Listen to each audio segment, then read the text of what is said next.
Hi, everyone. Today's YouTube video, we're going to take a look at some of my books about autism spectrum disorder, behavior analysis, and sexuality, sexual behavior issues with autism. As you can see, this is the book one in the series of Can I Touch You? This is a book about behavior analysis and sexual behavior. So one of my books about ABA therapy here. I'll read the description to you. Can I Touch You is everything but the birds and bees of sexuality directly from an autistic. Travis takes the reader on a journey through his challenges with dating and relationships. He sought support services to help him get a girlfriend and could not find them. Travis asked women for permission to touch them for years, going from step 1 to step 787 in a chain of events that led up to asking someone for consent.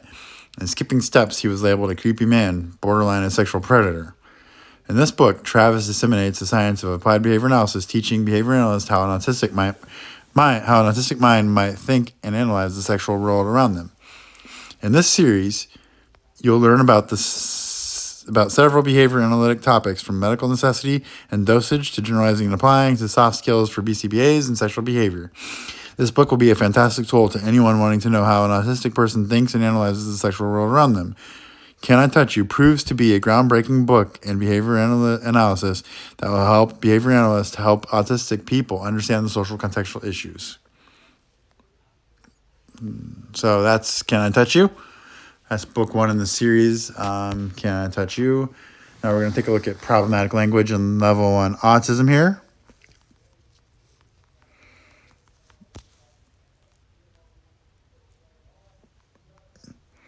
Problematic language and level 1 autism.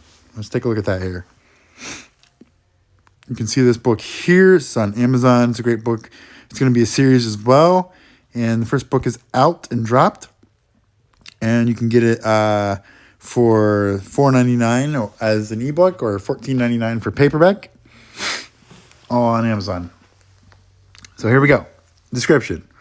Travis never thought of problematic language being an issue for him with level 1 autism. Diagnosed with Asperger's syndrome at age 22, he had always been verbal. It was not until a BCBA friend pointed out to him that problematic language is a lot more than just being verbal. Since communication is 93% nonverbal and only 7% verbal, Travis now realizes that he has a lot of problematic language stemming from the inability to generalize and apply social skills in different contextual settings. Different contexts, the inability to engage in productive perspective taking, and the inability to have reciprocal conversations with peers.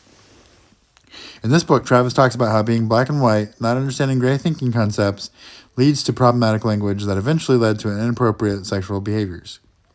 If you love or support someone with level 1 autism, you will want to read this book to gain some perspective on what someone with level 1 autism might find challenging with language. So problematic language and level 1 autism. That's going to be a series as well.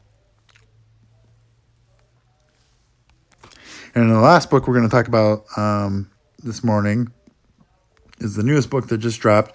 It's a little bit more advanced, guys. But it talks about sexual behavior being social behavior. So it's called Sexual Social Behavior by Travis Breeding. And we're going to check into that. So yeah, it's called Autism, Sexual Social Behavior is the subtitle. So you can get that for $4.99 or $14.99 paperback ebook. Here we go. Description. This book is full of tips and strategies parents and professionals can use to help someone with autism develop their sexual self-identity. This book takes a deep dive into advanced sexual social behavioral concepts that will help the parent and professional work as a team to be proactive in developing and shaping social skills that allow the individual to be successful in all social relationships. This book prepares the parent for how to have these conversations with the child and professionals working with the child. You will learn how sexual behavior has similarities and differences but is interchangeable with social behavior. You will gain insight into the mind of someone with autism and learn how he generalizes and applies sexual social behaviors in the appropriate social context after years of failing and then succeeding somewhat. Grab this book to help your child or client explore their own sexual identity and autism spectrum disorder. And that's the books. So there's 3 great books out now on the market that I've written this week in the past month. And you can really spend a lot of time reading about some of these advanced complex issues related to the autism spectrum disorder and learn how you can help support your son or daughter or your autistic client if you're a professional and help them to gain valuable insight into life with autism.